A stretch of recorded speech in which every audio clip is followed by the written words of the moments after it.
Hier ist die neue Folge der Ökonomie-Videos. Welcome to The Explainer. Today, we're diving into a big idea that really flips some of our most common beliefs about economics completely on their head. It's called modern monetary theory. You'll hear it called MMT, and it presents a radically different way to think about how government money actually works. So let's just jump right in with a question that gets to the absolute heart of the matter.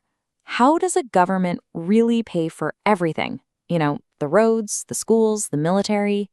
You might think you know the answer, but it might not be that simple. You see, most of us learn to think about a government's budget a lot like our own family's budget. You've got to have money coming in before you can spend it out.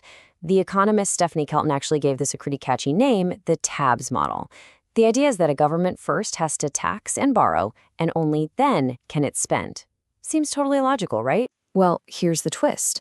MMT says that entire way of thinking is fundamentally wrong. But, and this is a huge but, it's only wrong for certain types of governments. And the whole theory really hinges on this one powerful idea, something called monetary sovereignty. So what is it? Simply put, a monetarily sovereign government is one that has the unique, exclusive power to create and control its own currency. We're talking about countries like the United States, the UK, or Japan. They are the monopoly issuers of the dollar, the pound, and the yen. No one else can create them. To get a bit more precise, MMT lays out three clear conditions. First, the country issues its own currency. That's key. Second, it doesn't promise to swap that currency for something like gold or another country's money on demand. And third, it doesn't have major debts in a currency it can't create itself. So for example, the countries in the Eurozone don't quite fit this bill because they all use a currency, the euro, that they don't individually control. Now you might be thinking, hang on, what about things like the US debt ceiling? And that's a great question. MMT makes a really important distinction here. Those are what it calls self-imposed political rules, not fundamental economic limits. A government chose to create that rule, and that same government can choose to change it or get rid of it. Okay, so once you grasp this idea of monetary sovereignty, you can see how MMT makes its most controversial, most mind-bending claim. It's ready to completely flip the script on how we think government finance actually works. And it all comes down to this simple but kind of profound logical puzzle. Just think about it for a second. If the conventional view is right, that a government has to tax before it can spend, where did the very first citizen get the very first dollar to pay that tax? You can't pay the government in dollars that the government hasn't created and put out into the economy in the first place. The MMT solution is, well, it's just to reverse the order. It's S-TABE, not TABE-S. The government has to spend first, which creates the money and pushes it into the economy. And only then does it make any sense for it to tax that money back or ask people to borrow it by buying government bonds. Logically, spending has to come first. The government is the creator of the money, not just another user of it. This might sound a little like magic, but the mechanics are actually pretty boringly simple. When the government spends, it's not like it's taking gold bars out of a vault. It's just an accounting operation. It tells the central bank to add numbers to someone's bank account. The money is literally typed into existence on a keyboard. It's just like changing the numbers in a giant spreadsheet. Okay, so this naturally leads to a huge, huge question.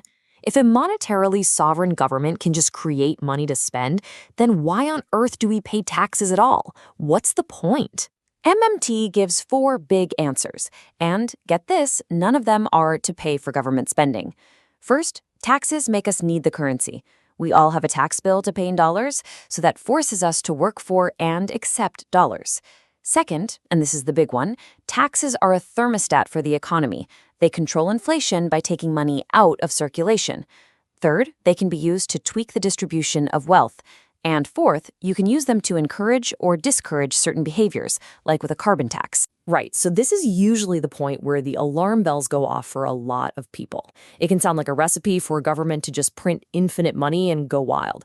But MMT proponents are really, really clear on this point. This is not a free money theory. There is a very real, very hard limit to spending. And the crucial insight here is that the real constraint, the real limit on government spending, it's not a financial one.